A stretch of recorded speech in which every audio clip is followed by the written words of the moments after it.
जय हिंद साथियों। आज के इस टॉपिक में आप सभी का स्वागत है। आज मैं बायोलॉजी का पार्ट 4 लेकर के आया हूं।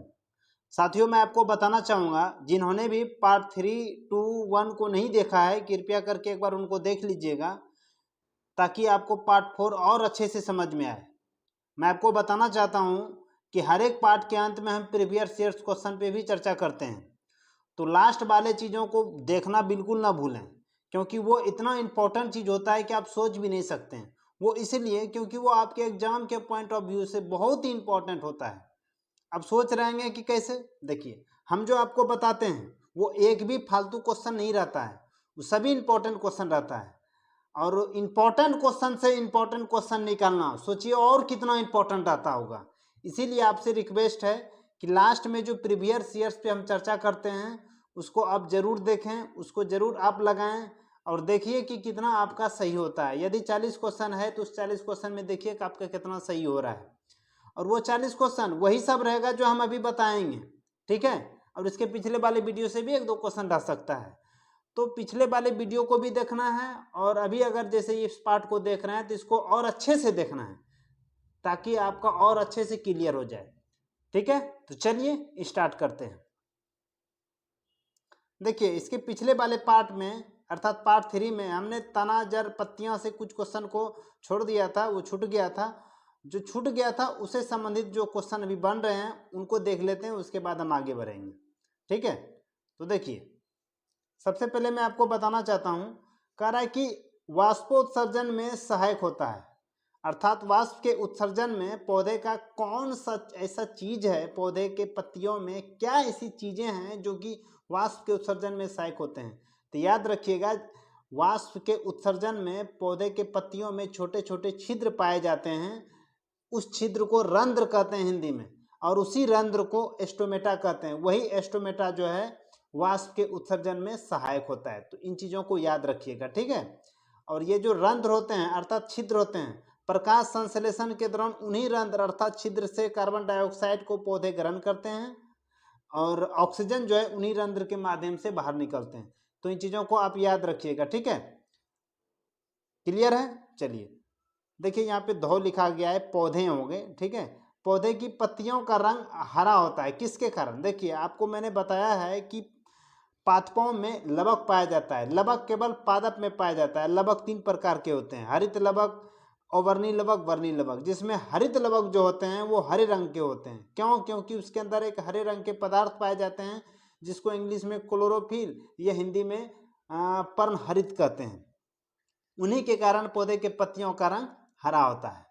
और क्लोरोफिल के 4 घटक होते हैं। कितने घटक? 4 घटक होते हैं, जिसमें chlorophyll A, chlorophyll B, carotene या केरोटिनाइड जिसको कहते हैं, और लास्ट में जेंथोफिल। जिसमें क्लोरोफिल ए, क्लोरोफिल बी वो हरे रंग को निर्धारित करते हैं, जिसमें कि केरोटीन या केरोटिनाइड जो है वो पौधे के पत्तियों के लाल, नारंगी, पीले रंग को निर्धारित करते हैं। तो इन चीजों को भी याद रखिएगा। क्वेश्चन पूछ लिया जाता है कि पत्ती के लाल, नारंगी, पीला रंग किसके कारण होते हैं?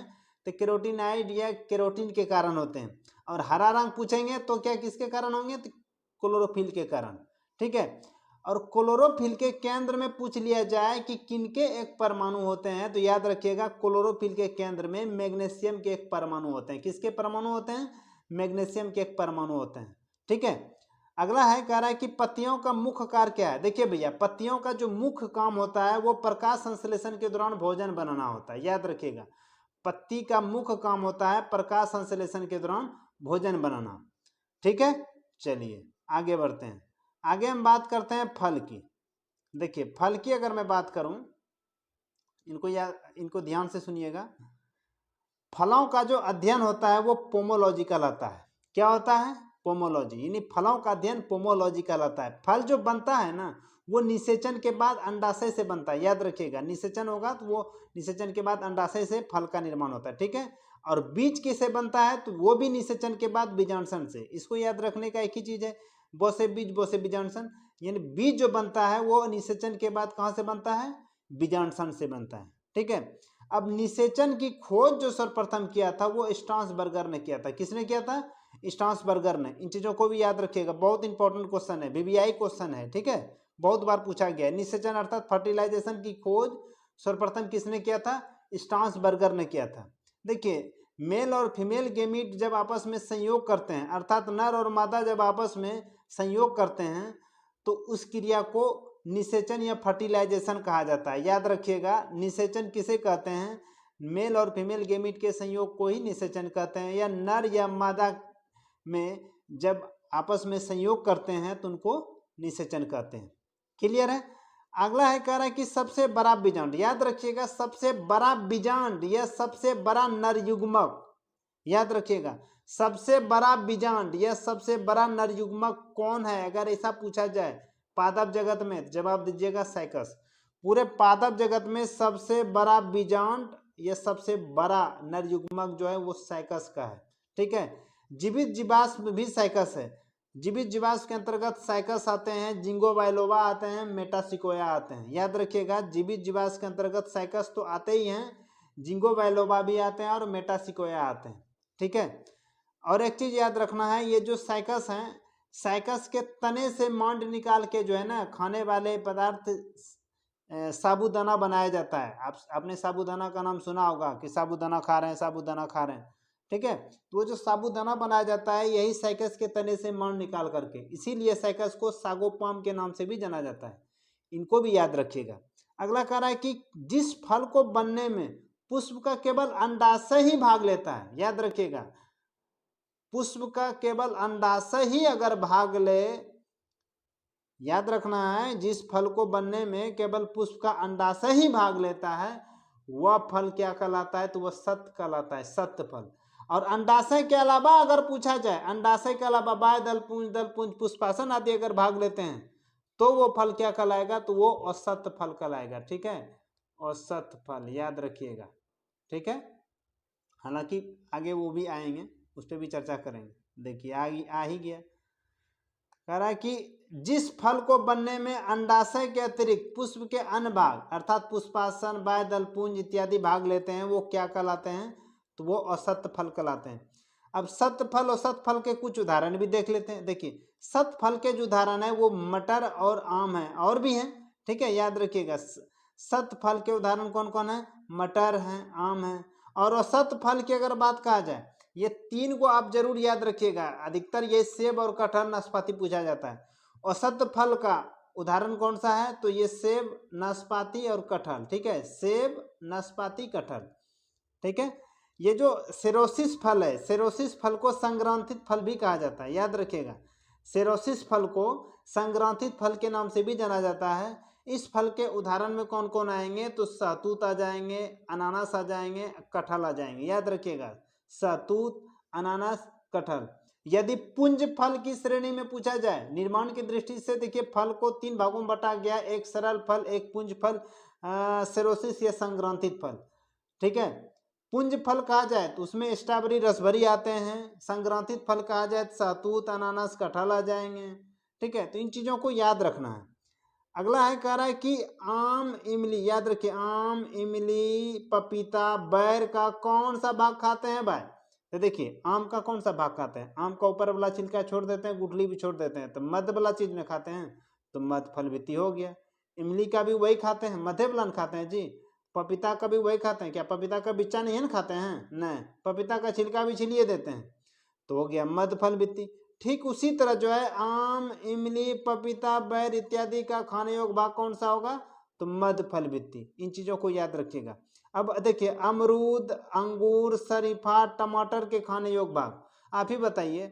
अमरूद का क्या बिच्चा फेंक देते हैं? या अमरूद को छील के खाते हैं? नहीं ना, नहीं खाते हैं, तो पूरा फले खा लेते हैं, फल के साथ साथ उसके बीज को भी खा लेते हैं। तो यहाँ पे फल भित्ति एंड बीजांड दोनों होगा। याद रखिएगा, अमरूद, अंगूर, शरीफा, टमाटर के खाने योग्य भाग कौन से हो जाएंगे? फल भित्ति एवं बीजांड। ठीक है, टमाटर का क्या बीज आप छोड़ देते हैं, बीज निकाल के फेंकते तो नहीं है, बीज और उसका पूरा फल, यानी कहने का अर्थ है कि पूरा टमाटर बीज सहित खा लेते हैं, इसीलिए फल भित्ति एवं बीजांड इसका हो जाएगा। ठीक है, अगला कह रहा है कि लीची का खाने योग्य भाग, तो देखिए, लीची का खाने योग्य भाग क्या हो जाएगा? वो एरिल हो जाएगा। क्या होगा? एरिल। नारियल का कौन सा भाग खाते हैं भाई? तो नारियल का आप खाते हैं भ्रूणपोष। क्या खाते हैं? भ्रूणपोष होगा, यहाँ धूनपोष लिखा गया है, मिस्टेक हो गया है, ठीक है। नारियल का खाने योग्य भाग कौन सा हो जाएगा, भ्रूणपोष हो जाएगा। अगला कह रहा है कि फूलगोभी का खाने योग्य भाग, देखिए फूलगोभी तो खुद एक पुष्प की तरह है, तो इसीलिए पुष्पक्रम। फूलगोभी का कौन सा भाग खाते हैं, तो पुष्पक्रम, पुष्पक्रम वाला भाग खाने योग्य भाग होता है, ठीक है। चलिए अब फूल अर्थात पुष्प के बारे में बात करते हैं। देखिए फूल जो होते हैं वो पौधे के जनन अंग होते हैं, इन चीज़ों को याद रखिएगा। फूल अर्थात पुष्प पौधे के जनन अंग होते हैं। इनका जो अध्ययन आप करते हैं वो एंथोलॉजी के अंतर्गत करते हैं। किसके अंतर्गत करते हैं, एंथोलॉजी के अंतर्गत। इनकी खेती अर्थात फूलों की खेती जो है वो फ्लोरिकल्चर कहलाती है। क्या कहलाती है, फ्लोरिकल्चर। देखिए पुष्पों का जो नर अंग है वो पुंकेसर कहलाता है, लेकिन यहाँ पे अगर पुष्पों का नर जनन तंत्र पूछ लिया जाए तो पुमंग कहलाएगा। वो इसलिए क्योंकि पुंकेसर के समूह को ही पुमंग कहा जाता है। क्लियर है। ठीक उसी प्रकार पुष्प का मादा अंग अगर पूछा जाए तो अंडप या कार्पेल कहलाएगा, लेकिन पुष्प का मादा जनन तंत्र किसको कहेंगे, तब जयांग हो जाएगा। क्लियर है, क्योंकि एक या एक से अधिक अंडप के मेल से जयांग बनता है। ओके, चलिए आगे है, कह रहा है कि सबसे छोटा पुष्प। देखिए सबसे छोटका जो पुष्प है भैया वो बुल्फिया है। सबसे छोटा वाला पुष्प बुल्फिया, और सबसे बड़का पुष्प जो है वो रेफ्लेसिया है। ठीक है, अब थोड़ा चित्र के माध्यम से देख लेते हैं। ठीक है, देखिए पुष्प के जो है 4 मुख्य भाग होते हैं।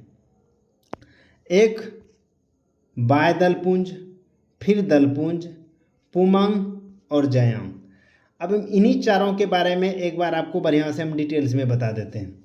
ये जो बाह्य दलपुंज होता है, ये जो बाह्य दलपुंज है, इसका मुख्य काम होता है जब पुष्प अर्थात फूल कली की अवस्था में रहता है तो उस समय उनको पोषण देना। जब आपको ये चित्र के माध्यम से आप देख रहे हैं कि ये बाह्य दलपुंज हरा कलर का है, तो स्वाभाविक सी बात है कि इसके अंतर्गत जो है क्लोरोफिल पाए जा रहे हैं, यानी बाह्य दलपुंज में क्लोरोफिल पाए जा रहे हैं, तभी तो कली की अवस्था में या प्रकाश संश्लेषण के माध्यम से कली को पोषण देने का कार्य करते हैं। क्लियर है। तो अब समझ गए होंगे कि बाह्य दलपुंज हरे कलर के रहते हैं, इसमें क्लोरोफिल पाए जाते हैं, जिसके कारण पुष्प या फूल जब कली की अवस्था में रहता है तो उस समय ये पोषण देने का काम करते हैं। अगला है ये दलपुंज। दलपुंज किसी भी कलर के हो सकते हैं, पीला कलर के हो सकते हैं, गुलाबी कलर के हो सकते हैं, सफ़ेद कलर के हो सकते हैं, किसी भी कलर के हो सकते हैं। ठीक है, इसका मुख्य काम रहता है कीटों भंवरों को अपनी ओर आकर्षित करना। ठीक है, इन चीज़ों को याद रखिएगा। इसलिए आकर्षित करना इसका मुख्य काम रहता है ताकि परागकण की क्रिया हो सके। ठीक है, अगला है पुमंग। पुमंग की अगर मैं बात करूं तो पुंकेसर के समूह से ही पुमंग का निर्माण होता है। जैसे ये जो आप देख रहे हैं, ये आपको दिखाई दे रहा होगा, ये वाला, ये जो लंबाई से खींचा हुआ है, ये क्या है, पुंकेसर है। इनके समूह को क्या कहते हैं, पुमंग कहते हैं। अब ये जो पुंकेसर है इनके भी कुछ भाग होते हैं। ये वाले भाग को कहते हैं पुतंतु, जिसको फिलामेंट कहते हैं। ठीक है, और सबसे ऊपर वाले एरिया को कहते हैं परागकोश, इंग्लिश में इसको एंथर कहते हैं। याद रखिएगा, परागकोश के अंदर ही परागकण रहता है, पोलिन ग्रैन, जिसको इंग्लिश में परागकण को इंग्लिश में पोलिन ग्रैन कहते हैं। याद रखिएगा, परागकोश के अंदर में ही परागकण रहता है। वही परागकण यहाँ वर्तिकाग्र पर पहुँचता है तो उसको हम पोलिनेशन की क्रिया कहते हैं या परागन की क्रिया कहते हैं। ठीक है, हालांकि हम आगे बात करेंगे। आप समझ गए होंगे कि पुंकेसर के कौन कौन से भाग हैं। ये वाले एरिया जो है पुंकेसर के, इसको पुतंतु या फिलामेंट कहते हैं। ऊपर वाले भाग को परागकोश या एंथर कहते हैं। इसी में परागकण पाए जाते हैं। ठीक है, और पुंकेसर के समूह को पुमंग कहते हैं। ठीक है, अब देखिए हम बात करते हैं जयांग की। पुष्पों में एक से अधिक अंडप भी हो सकते हैं। अंडपों के समूह को या स्त्री केसर के समूह को ही हम जयांग कहते हैं। अब इसके भी कुछ भाग होते हैं, इनको आप थोड़ा देखिए। अंडप के भाग, ये पूरा क्या है, यहाँ से यहाँ ये क्या है, अंडप है। इनके कौन कौन से भाग हैं इनको देखिए। ये वाले एरिया को अंडाशय कहते हैं। ठीक है, और इस वाले एरिया को वर्तिका या स्टाइल कहते हैं, और इस ये ऊपर वाले एरिया को वर्तिकार्ग या स्टिग्मा कहते हैं। क्लियर हो गया, समझ गए। पुष्प के मूल रूप से 4 भाग हैं, हालांकि तो इनके छोटे छोटे पार्ट्स भी हैं, लेकिन उनको नहीं गिनेंगे। अगर पूछा जाए पुष्प के कितने भाग हैं तो आप जवाब दीजिएगा पुष्प के 4 भाग। कौन कौन? बाह्यदल पुंज, दल पुंज, पुमंग, जयम। क्लियर है। अब इसके अंदर थोड़ी ना घुसना है, हमको सिर्फ इतना जानना है कि पुष्प के कितने भाग हैं, तो आपको जवाब देना है 4 भाग। चारों के क्या क्या काम हैं तो आपको हम बता दिए। क्लियर है। चलिए आगे बढ़ते हैं।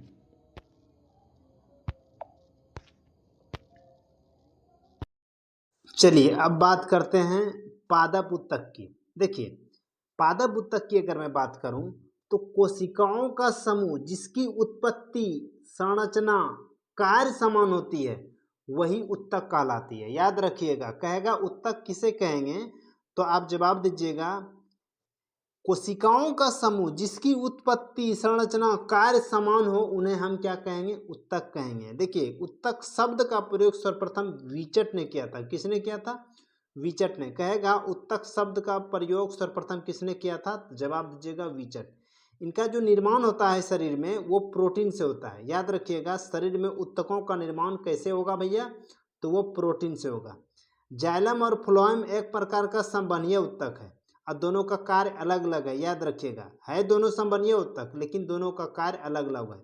अब जाइलम का काम क्या है, इसको याद रखने का ट्रिक, जो से जाइलम जो से जल खनिज। याद रखिएगा जाइलम का काम है जल एवं खनिज को पौधे के अनेक भागों में पहुंचाने का। फ्लोएम का काम है पौधे द्वारा बनाए गए भोज्य पदार्थों को पौधे के अनेक भागों में पहुंचाने का। एक का काम क्लियर हो गया तो दूसरा का काम तो ऑटोमेटिक याद हो जाएगा। जाइलम का काम है जल को पौधे के अनेक भागों तक पहुंचाना। फ्लोएम का काम है पौधे के पत्तियों द्वारा बनाए गए भोज्य पदार्थों को अनेक भागों तक पहुंचाना। अब देखिए नीचे दिया हुआ है, पत्ती में बने खाद्य पदार्थों को पौधे के अन्य भागों तक पहुंचाना, यह पहुंचाता है कौन? फ्लोएम। जाइलम की कहानी दी गई है, पौधे की जड़ों द्वारा अवशोषित जल एवं खनिज लवणों को पौधे के विभिन्न भागों तक पहुंचाता है कौन? जाइलम। हो गया, जो से जाइलम जो से जल। क्लियर हो गया। अगला है, कह रहा है कि शरीर के उत्तकों और अंगों को आपस में जोड़ने का कार्य करता है संयोजी। देखिए आपस में जोड़ने का अर्थात संजो के रखने का काम तो संयोजी उत्तक ही कर सकता है ना। क्लियर हो गया। चलिए शरीर के उत्तकों और अंगों को आपस में जोड़ने का कार्य जो है संयोजी उत्तक करता है। इस प्रकार आप रक्त को अगर देखेंगे तो रक्त एक प्रकार का संयोजी उत्तक है, क्योंकि पूरे शरीर में रक्त फैला हुआ है, संयोग करके रखा है पूरे शरीर को। ठीक है, रक्त एक प्रकार का संयोजी उत्तक है, कनेक्टिव टिश्यू। ठीक है। चलिए आगे हम बात करते हैं प्रकाश संश्लेषण की। देखिए प्रकाश संश्लेषण की अगर मैं बात करूं तो इसको इंग्लिश में फोटोसिंथेसिस कहते हैं। यह एक ऐसी प्रक्रिया है जिसके माध्यम से पेड़ पौधे अपना भोजन बनाते हैं। अर्थात जिस विधि या जिस क्रिया के माध्यम से पेड़ पौधे अपना खाना तैयार करते हैं वही प्रकाश संश्लेषण या फोटोसिंथेसिस कहलाता है। इनकी जो इकाई है भैया वो क्वांटोसोम है। याद रखिएगा प्रकाश संश्लेषण की इकाई को क्या कहते हैं? क्वांटोसोम कहते हैं। इनको हम चित्र के माध्यम से भी समझेंगे, पहले हम इसका जो मतलब मेन टॉपिक है उनको कवर कर लेते हैं। ठीक है, उसके बाद फिर चित्र के माध्यम से समझेंगे। देखिए प्रकाश संश्लेषण के लिए क्या क्या चीज़ चाहिए आप ही बताइए। आप जो खाना वाना बनाते हैं ऐसे तो खाना नहीं बनाते होंगे। अरे भैया आपको आगिन चाहिए, पानी चाहिए, खाना बनाने के लिए बर्तन चाहिए, बहुत सारी चीज़ें चाहिए। उसी तरह पेड़ पौधे को भी खाना बनाने के लिए कुछ चीज़ों की आवश्यकता होती है। जैसे पानी की उनको भी ज़रूरत है। उनको अब गैस सिलेंडर तो दे नहीं सकते, तो उनके लिए भगवान ने तैयार किया है सूरज की प्रकाश, उनसे उनको गर्मी उष्मा मिल जाती है। तो देखिए प्रकाश संश्लेषण के लिए एक तो कार्बन डाइऑक्साइड चाहिए, जल चाहिए, क्लोरोफिल चाहिए और सूरज का प्रकाश चाहिए। जिसमें क्लोरोफिल तो खुद पौधे के पास ही होता है और सूरज तो भगवान दे ही देता है, जल तो पौधा जड़ से ले ही लेता है। बचा है कार्बन डाइऑक्साइड वायुमंडल से ले लेता है। अब कैसे कौन कौन किन चीज़ों को कैसे ग्रहण करता है उनको अब आप समझाते हैं। देखिए अब कार्बन डाइऑक्साइड की बात करते हैं। कार्बन डाइऑक्साइड को पौधा कैसे लेते हैं? देखिए कार्बन डाइऑक्साइड को पौधा जो है वायुमंडल से विसरण विधि द्वारा पौधे की हर एक कोशिका में रंध्र के माध्यम से पौधे की हर एक कोशिका में प्रवेश कर जाते हैं। याद रखिएगा, कार्बन डाइऑक्साइड जो है वायुमंडल से लेते हैं प्रकाश संश्लेषण के दौरान पौधे की पत्तियों में, ठीक है। जल कैसे लेते हैं? जड़ों के माध्यम से जाते हैं जल, ठीक है। जल कैसे लेते हैं? जड़ों के माध्यम से, ठीक है। और सूरज की प्रकाश तो डायरेक्ट उस पर पड़ेगी, और क्लोरोफिल तो पत्ती में होते ही है। तो ये चारों चीज की जरूरत पड़ती है प्रकाश संश्लेषण के लिए। ये चारों चीज जब उपस्थित रहते हैं तब जाकर के पौधा खाना बना पाता है अपने लिए। इसी क्रिया को प्रकाश संश्लेषण की क्रिया कहते हैं। अब क्वेश्चन कह दिया जाता है किन किन चीजों की आवश्यकता होती है प्रकाश संश्लेषण के लिए, तो आप जवाब दीजिएगा कार्बन डाइऑक्साइड, पानी, क्लोरोफिल और सूरज का प्रकाश, ठीक है। अब देखिए प्रकाश संश्लेषण के दौरान जो है प्रकाश ऊर्जा रासायनिक ऊर्जा में बदल जाता है। अब देखिए प्रकाश ऊर्जा रासायनिक ऊर्जा में बदला क्योंकि खाना बन रहा है जी, तो खाना रासायनिक माध्यम से ही बन रहा है ना, तो हो गया क्लियर। प्रकाश ऊर्जा रासायनिक ऊर्जा में बदल रहा है प्रकाश संश्लेषण के दौरान, क्लियर है। अब देखिए क्लोरोफिल प्रकाश के किन रंगों को ग्रहण करता है? तो भैया याद रखिएगा क्लोरोफिल जो है प्रकाश के बैगनी, नीला और लाल रंगों को ग्रहण करती है, जिसमें लाल रंग के प्रकाश में प्रकाश संश्लेषण की दर सबसे अधिक होती है। प्रकाश संश्लेषण की दर सबसे अधिक जो है लाल रंग के प्रकाश में होती है, और सबसे कम जो है बैगनी रंग के प्रकाश में होती है। याद रखिएगा प्रकाश संश्लेषण की दर सबसे कम किस में होती है? बैगनी रंग के प्रकाश में। और प्रकाश संश्लेषण की क्रिया पूछा जाएगा दिन में होगा कि रात में? आप ही बताइए। सूर्य जो है दिन में निकलेगा कि रात में? दिन में, तो प्रकाश संश्लेषण दिन में होगा जी। अगर सूर्य दिन में नहीं निकलेगा तो प्रकाश संश्लेषण दिन में भी नहीं होगा। मतलब बात समझिए, क्योंकि प्रकाश की तो जरूरत है ना प्रकाश संश्लेषण के लिए। हाँ, तो बस इतना याद रख लीजिए प्रकाश संश्लेषण की क्रिया दिन में होता है, ठीक है। क्यों? क्योंकि सूर्य की प्रकाश चाहिए प्रकाश संश्लेषण के लिए। अगला है कह रहा है कि प्रकाश संश्लेषण में ऑक्सीजन जो निकलता है यानी उपचयन होता है किससे? जल से। देखिए प्रकाश संश्लेषण एक प्रकार का ऑक्सीडेशन रिडक्शन क्रिया है। ऑक्सीडेशन मतलब उपचयन, रिडक्शन मतलब अपचयन।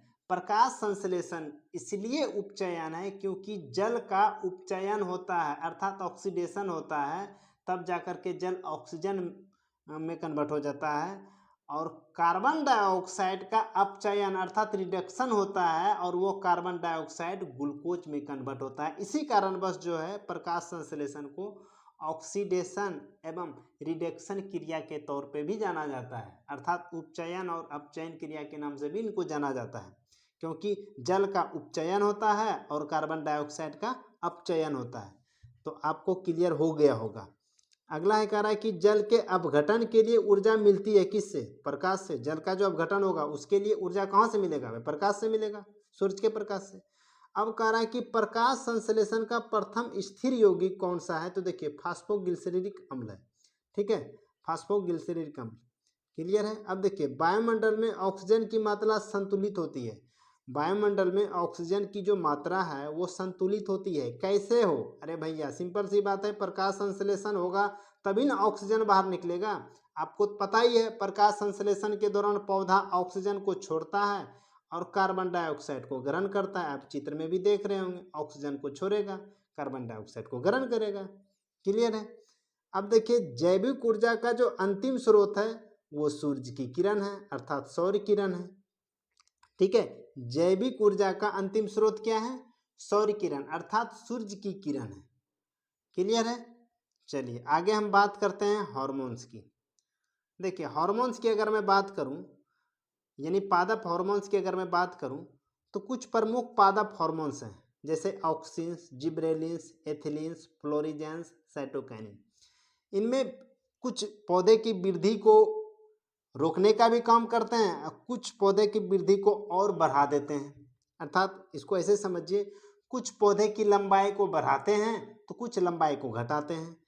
तो कौन कौन से ऐसे हार्मोन्स हैं जो कि पौधे की लंबाई को बढ़ाने में मददगार होते हैं और कौन कौन से ऐसे हार्मोन्स हैं जो कि पौधे की वृद्धि को कम करते हैं? तो देखिए ये जो पौधे की लंबाई को बढ़ाने वाले हार्मोन्स हैं उनमें सबसे प्रमुख है auxins, gibberellins, cytokinin. Auxins hormones क्या करते हैं, पौधे के वृद्धि को करने में यानी पौधे की लंबाई को आगे बढ़ाने में बहुत ही मददगार होते हैं। और ये जो जिब्रेलिन्स हार्मोन्स है, ये जिब्रेलिन्स हार्मोन बौने पौधा को लंबा कर देता है। और साइटोकिनिन हार्मोन्स क्या करते हैं, ये ऑक्सिन्स हार्मोन्स के साथ मिल करके प्राकृतिक रूप से काम करते हैं। यानी साइटोकिनिन हार्मोन्स ऑक्सिन्स के साथ प्राकृतिक रूप से मिल करके वो कोशिका विभाजन में सहायता करते हैं और साथ ही साथ उनके विकास में भी ये सहायता करते हैं। पौधे के लिए आरएनए और प्रोटीन बनाने का भी काम करते हैं। तो ये सारे चीज़ जो है ये साइटोकिनिन करते हैं। हालांकि ऑक्सिन्स और साइटोकिनिन दोनों मिल करके काम करते हैं। तो याद रखिए, सबसे पहले तो आप ये याद रखिए वृद्धि वर्धक हार्मोन्स जो है पादप जगत में कौन कौन से हैं, तो एक ऑक्सिन्स हो जाएंगे, जिब्रेलिन्स हो जाएंगे और साइटोकिनिन्स हो जाएंगे। ये तीन प्रमुख ऐसे हार्मोन्स हैं जो कि पौधे की वृद्धि को बढ़ाने में अर्थात उनकी लंबाई को बढ़ाने में बहुत ही महत्वपूर्ण भूमिका निभाती है। कुछ ऐसे भी हार्मोन्स होते हैं जो कि पौधे की वृद्धि को कम करते हैं, मतलब कहने का अर्थ है कि उसको बढ़ने नहीं देते हैं, उसकी वृद्धि को रोकने का काम करते हैं। तो ऐसे हार्मोन्स को वृद्धि निरोधक हार्मोन्स कहते हैं। ठीक है, वृद्धि निरोधक पादप हार्मोन्स के अंतर्गत कौन कौन आ जाएंगे, तो एक तो एब्सिसिक अम्ल हो जाएंगे और दूसरा हो जाएंगे एथिलीन हार्मोन्स। देखिए, एब्सिसिक अम्ल और एथिलीन हार्मोन्स ये दोनों ऐसे हार्मोन्स हैं जो कि वृद्धि निरोधक हार्मोन्स हैं। ठीक है, अब यहाँ पे एक और क्वेश्चन है कि खोजा गया प्रथम हार्मोन्स कौन सा। देखिए, सबसे पहले जो खोजा गया पादप हार्मोन्स उसका नाम था ऑक्सिन्स। इसकी खोज 1880 ईस्वी में डार्विन ने किया था। ऑक्सिन्स की खोज जो है डार्विन ने 1880 में किया था। ठीक है, ऑक्सिन्स की अगर मैं बात करूं तो इसका प्रयोग जो है खेतों में छिड़काव करके खरपतवार को नष्ट करने में किया जाता है। यानी कहेगा क्या हम खरपतवार को नष्ट करने के लिए ऑक्सिन्स नामक हार्मोन का प्रयोग कर सकते हैं, तो जी हाँ, ये ऑक्सिन्स नामक हार्मोन का प्रयोग करके खरपतवार को आप नष्ट कर सकते हैं। ये 2,4-D क्या है, यदि ये क्वेश्चन पूछ लिया जाए तो ये एक प्रकार का खरपतवार नाशी है। 2,4-D क्या है, तो एक प्रकार का खरपतवार नाशी है। क्लियर है।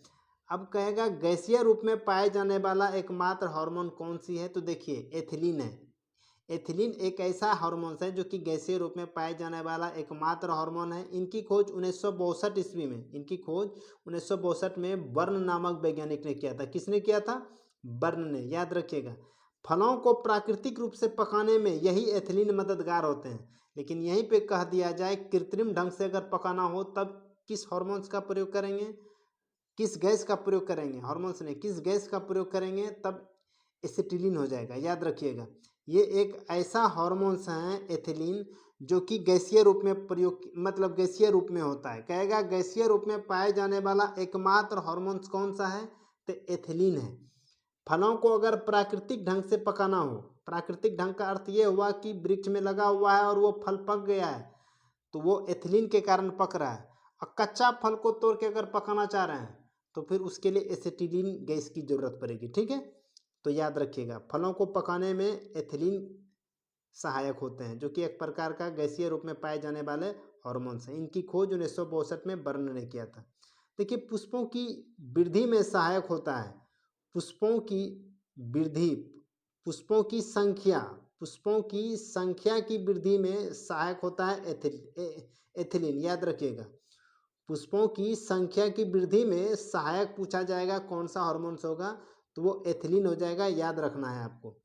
मैंने आपको बताया था कि बौने पौधा को लंबा करने में सहायक होता है। बौना पौधा को कौन करेगा लंबा, जिब्रेलिन्स करेगा। याद रखिएगा, बौना पौधा को लंबा करने में सहायक होता है जिब्रेलिन्स। ये जो जिब्रेलिन्स हार्मोन्स है इसकी खोज 1926 में जापान के एक वैज्ञानिक कुरोसावा ने किया था। याद रखिएगा, जिब्रेलिन हार्मोन्स की खोज जो है एक जापानी वैज्ञानिक कुरोसावा ने 1926 में किया था। क्लियर है।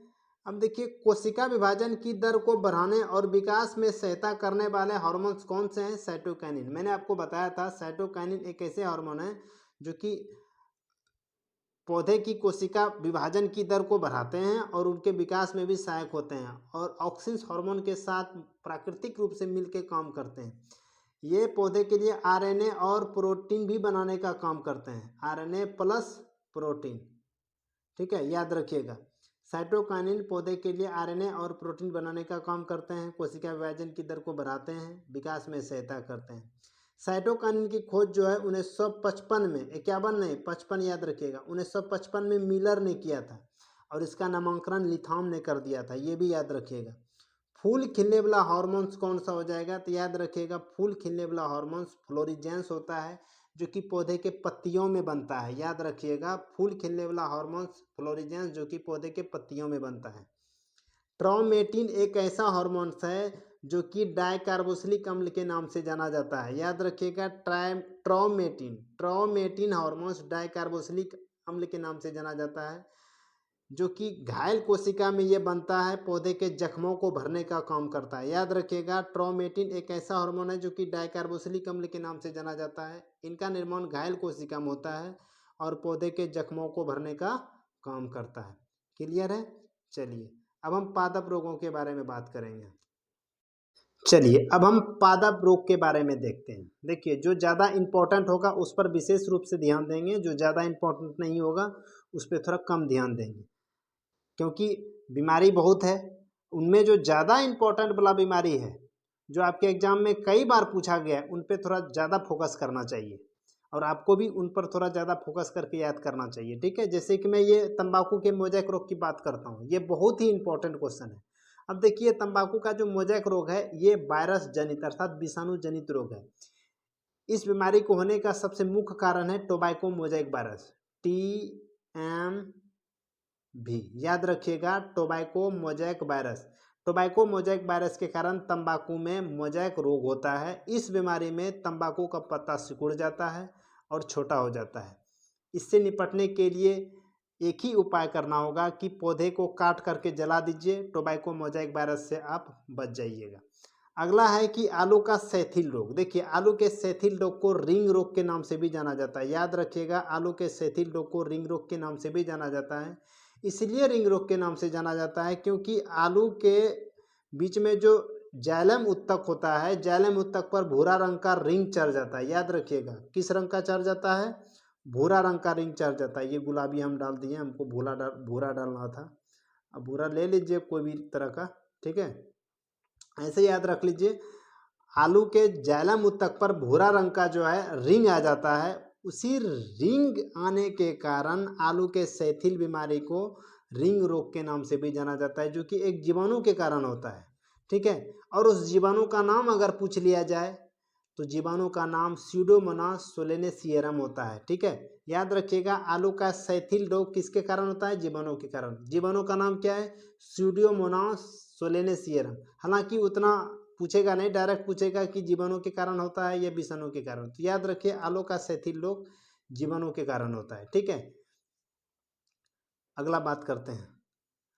आगे है कह रहा है कि गेहूं में रस्ट रोग किसके कारण होता है। देखिए गेहूं में रस्ट रोग जो होता है ये कवक के कारण होता है, और गन्ने में लाल सड़न रोग ये भी कवक के कारण होता है। ठीक है, अगला है कह रहा है कि धान का अंगमारी रोग किसके कारण होता है। देखिए धान का जो अंगमारी रोग है ये ज़ैंथोमोनास ओराइजी नामक बैक्टीरिया के कारण होता है। याद रखिएगा धान का अंगमारी रोग ये ज़ैंथोमोनास ओराइजी नामक जीवाणु के या बैक्टीरिया के कारण होता है। और ब्लास्ट रोग किससे संबंधित है, याद रखिएगा ब्लास्ट रोग जो है ये धान से संबंधित है। ठीक है, ब्लास्ट रोग किस फसल से संबंधित है, तो ब्लास्ट रोग जो है ये धान से संबंधित है। हरित बाली रोग किससे संबंधित है, याद रखिएगा हरित बाली रोग जो है ये बजरा से संबंधित है। हरित बाली रोग किससे संबंधित है, बजरा से। अग्नि निर्जा रोग किससे संबंधित है, तो ये सेब से। अग्नि निर्जा रोग किससे संबंधित है, सेब से। धान में खैरा रोग किसके कमी के कारण होता है, तो याद रखिएगा धान में खैरा रोग जस्ता की कमी के कारण होता है। और एक चीज़ याद रखना है आम और बैगन में लिटिल लीफ रोग जो है वो भी जस्ता की कमी के कारण ही होता है। धान में खैरा रोग किसके कमी के कारण, जस्ता की कमी के कारण। आम और बैगन में लिटिल लीफ जस्ता की कमी के कारण। आलू में ब्लैक हट रोग किसके कारण होता है, तो ऑक्सीजन की कमी के कारण। याद रखिएगा आलू में ब्लैक हट रोग ऑक्सीजन की कमी के कारण होता है। बंकी टॉप ऑफ बनाना, या देखिए इसका पूरा नाम बंकी टॉप ऑफ बनाना रोग होता है, लेकिन बंकी टॉप दे दिया है, कोई बात नहीं, इतना भी चलेगा। बंकी टॉप ऑफ बनाना बीमारी जो है ये बनाना अर्थात केला से संबंधित है।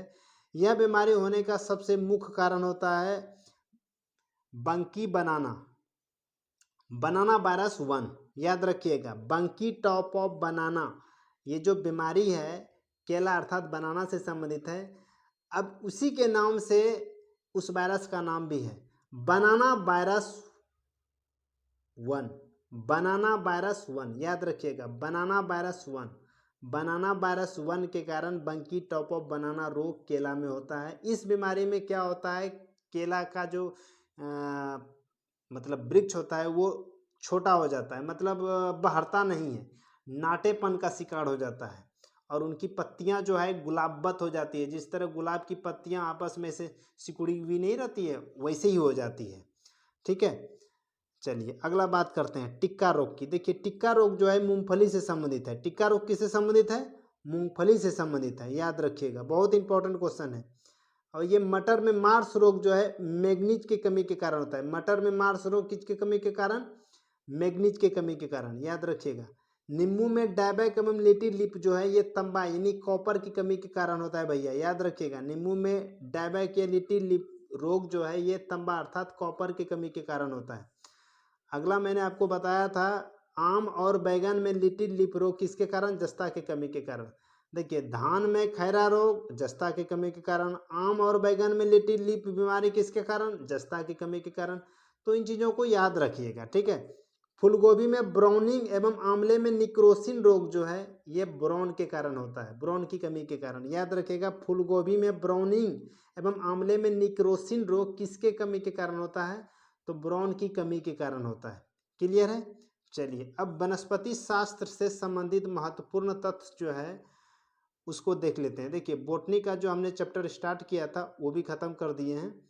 अब हम आगे प्राणी विज्ञान के विषय में हम आगे से बात करेंगे। फिलहाल अभी आप देख लीजिए ये वनस्पति शास्त्र से संबंधित जो कुछ महत्वपूर्ण तत्व है उसको देख लेते हैं, ठीक है। उसके बाद हम फिर VSCS क्वेश्चन पे चर्चा करेंगे। क्लियर है। चलिए सबसे पहले देखिए ये जो लौंग है, यहाँ लिंग लिखा गया है, इसको लौंग समझिएगा। लौंग प्राप्त होता है किससे, देखिए लौंग जो है शुष्क पुष्प की कली से प्राप्त होता है। याद रखिएगा लौंग जो है पुष्प की कली से प्राप्त होता है। क्लियर है। हींग किससे प्राप्त होता है, तो पौधे की जड़ों से प्राप्त होता है। हींग किससे प्राप्त होता है, पौधे की जड़ों से प्राप्त होता है, ठीक है। कहेगा कॉर्क किससे प्राप्त होता है, तो ये ओक वृक्ष की छाल से प्राप्त होता है। कॉर्क किससे प्राप्त होता है, ओक वृक्ष की छाल से। ओक का वनस्पति नाम क्या है, तो देखिए क्वेकर सुबर, क्वेकर सुबर, क्वेकर्स सुबर, याद रखिएगा। ओक का वनस्पति नाम क्वेकर सुबर, ठीक है। हीरोइन प्राप्त होती है, हीरोइन प्राप्त किससे होती है, अफीम पोस्ता से, याद रखिएगा। हीरोइन जो है ये अफीम पोस्ता से प्राप्त होती है। क्लियर है। अफीम पोस्ता प्राप्त किससे होता है, अधपके फल से। अफीम पोस्ता जो है कहेगा किससे प्राप्त होता है, तो अधपके फल से। क्लियर है। देखिए सबसे पहली बात अफीम पोस्ता अधपके फल से प्राप्त होता है और ये अफीम पोस्ता से हेरोइन प्राप्त होता है। हेरोइन अफीम पोस्ता से प्राप्त होता है और अफीम पोस्ता जो है अधपके फल से प्राप्त होता है। ओक का वनस्पति नाम जो है ये क्वेकर्स सुबर है, ठीक है। कॉर्क कहेगा किससे प्राप्त होता है, तो ओक वृक्ष की छाल से। इन चीज़ों को याद रखिएगा। देखिए याद तो करना ही पड़ेगा, रटना ही पड़ेगा किसी भी स्थिति में। चलिए अगला है कह रहा है कि अफीम का वनस्पति नाम क्या है। देखिए पेपेवर सोमनीफेरम, पेपेवर सोमनीफेरम, याद रखिएगा। अफीम का वनस्पति नाम पेपेवर सोमनीफेरम। मॉर्फिन प्राप्त होता है किससे, अफीम के पौधे से, याद रखिएगा। मॉर्फिन किससे प्राप्त होता है, अफीम के पौधे से। क्लियर है। तंबाकू में जो विषैला पदार्थ है उसका नाम क्या है, तो याद रखिए निकोटीन। तंबाकू में पाए जाने वाले विषैला पदार्थ को निकोटीन कहते हैं। निकोटीन प्राप्त किससे होती है, तंबाकू की पत्तियां से, याद रखिएगा। निकोटीन किससे प्राप्त होती है, तो तंबाकू की पत्तियां से। कॉफी में जो उत्तेजित पदार्थ है उसको क्या कहते हैं, तो याद रखिएगा कैफीन। कॉफी में पाए जाने वाले उत्तेजित पदार्थ को क्या कहते हैं, कैफीन कहते हैं, ठीक है। अगला है कि कैफीन किससे प्राप्त होती है, तो देखिए कॉफी के बीजों से प्राप्त होती है कैफीन, याद रखिएगा। कॉफी के बीजों से कैफीन प्राप्त होती है। चाय में जो उत्तेजित पदार्थ है उसको क्या कहते हैं? तो याद रखिएगा, चाय में थीन पाई जाती है। चाय में पाई जाने वाली उत्तेजित पदार्थ थीन है। अगला है, कह रहा है कि धीन टेनिन प्राप्त होती है किससे? तो देखिए, धीन टेनिन प्राप्त होती है चाय की पत्तियों से। याद रखिएगा इन चीजों को। अगला है, कह रहा है कि तारपीन तेल किससे प्राप्त होती है? तो देखिए, तारपीन का तेल जो है ये चीर के पैरों से प्राप्त होती है। हालांकि देवदार के लकड़ी से सिट्रस का तेल, जूनिपेरस की लकड़ी से मतलब ये सेटकास का तेल, ऐसे ऐसे चीज प्राप्त किए जाते हैं। लेकिन ज़्यादा जो इम्पोर्टेंट है, ये तारपीन का तेल किससे प्राप्त किया जाता है? तो याद रखिएगा, चीर के वृक्ष या चीर के पेड़ से। क्लियर है? चलिए आगे बात करते हैं। देखिए, सबसे छोटा गुणसूत्र पूछा जाए तो याद रखिएगा, शैवाल में सबसे छोटा गुणसूत्र पाया जाता है और सबसे लंबा गुणसूत्र ट्राइलियम में पाया जाता है। क्लियर है? सबसे छोटा गुणसूत्र शैवाल में, सबसे लंबा गुणसूत्र ट्राइलियम में पाया जाता है। सबसे भारी काष्ठ वाला पौधा पूछा जाए तो हर्टविचिया हो जाएगा, हर्टविचिया। सबसे भारी काष्ठ वाला पौधा हर्टविचिया, हर्टविचिया। और सबसे हल्की काष्ठ वाला पौधा पूछा जाए तो अक्रोमा हो जाएगा, अक्रोमा। सबसे हल्की काष्ठ वाला पौधा अक्रोमा। अब देखिए, कभी कभी आपके मन में आ रहा होगा कि ये अंकुरन के लिए जो है, पौधे के अंकुरन के लिए किन किन चीज़ों की आवश्यकता पड़ती है। तो आप इतना जानिए, जो रनिंग करने वाले हैं या नहीं भी हैं, घर में कभी भी चने या मूंग को जरूर आप लोग गजराए होंगे। तो कैसे गाजर फेंकता है? उसको पानी में भिंगाते हैं, उसके बाद उसको निकाल देते हैं, किसी चीज़ में उसको बांध के छोड़ देते हैं। तो सोचिए, पानी में भिंगाए तो सबसे पहले जल की आवश्यकता हो गया। उसके बाद जब पानी में 5-6 घंटा भीग गया तो उसको क्या करते हैं, किसी कपड़े से बांध देते हैं। तो यानी उसमें ऑक्सीजन जाने के लिए किसी कपड़े में बांध दिए। और उस एरिया का एक टेम्परेचर भी होना चाहिए। ऐसा नहीं कि पूरा हाई टेम्परेचर हो या पूरा कम टेम्परेचर हो। यदि अधिक टेम्परेचर दे दिए, धूप में दे देंगे तो क्या गजरेगा? नहीं गजरेगा, तुरंत सूख जाएगा। या अगर आप उसको फ्रिज में रख दीजिएगा तो वहाँ भी नहीं हो पाएगा सही से। उसके लिए एक नियत टेम्परेचर चाहिए जिसपे वो अंकुरित हो सके। तो इस प्रकार जो है, पौधों के अंकुरन के लिए, उनके बीज के अंकुरन के लिए जल, ऑक्सीजन और तापमान, तीनों चीज की आवश्यकता पड़ती है। आई होप आपको ये समझ में आया होगा। अगला कह रहा है कि पौधों की आयु का जो मतलब पता लगाते हैं, पौधे की आयु की गणना हम कैसे करते हैं? तो देखिए, पौधे की आयु की जो गणना करते हैं, उनके वार्षिक वलय को गिन के करते हैं। वृद्धि वलय या वार्षिक वलय को गिन के करते हैं, उन्हीं से उनकी आयु की गणना की जाती है। और ये वार्षिक वलय का जो अध्ययन है वो डेंड्रोक्रोनोलॉजी कहलाता है। याद रखिएगा, वार्षिक वलय का अध्ययन क्या कहलाता है? डेंड्रोक्रोनोलॉजी। क्लियर है? चलिए अगला है, कह रहा है कि पौधों के लिए कितने पोषक तत्वों की आवश्यकता होती है? तो देखिए, पौधों के लिए 16 पोषक तत्वों की आवश्यकता होती है। क्लियर है? पौधों के लिए 16 पोषक तत्वों की आवश्यकता होती है। जो पौधा मरुस्थल में उगते हैं उसको जीरोफाइट कहते हैं, और जो चट्टान पे उगते हैं उसको लिथोफाइट कहते हैं। याद रखिएगा, मरुस्थल में जो उगेगा वो जीरोफाइट, जो चट्टान पे उगेगा वो लिथोफाइट। क्लियर है?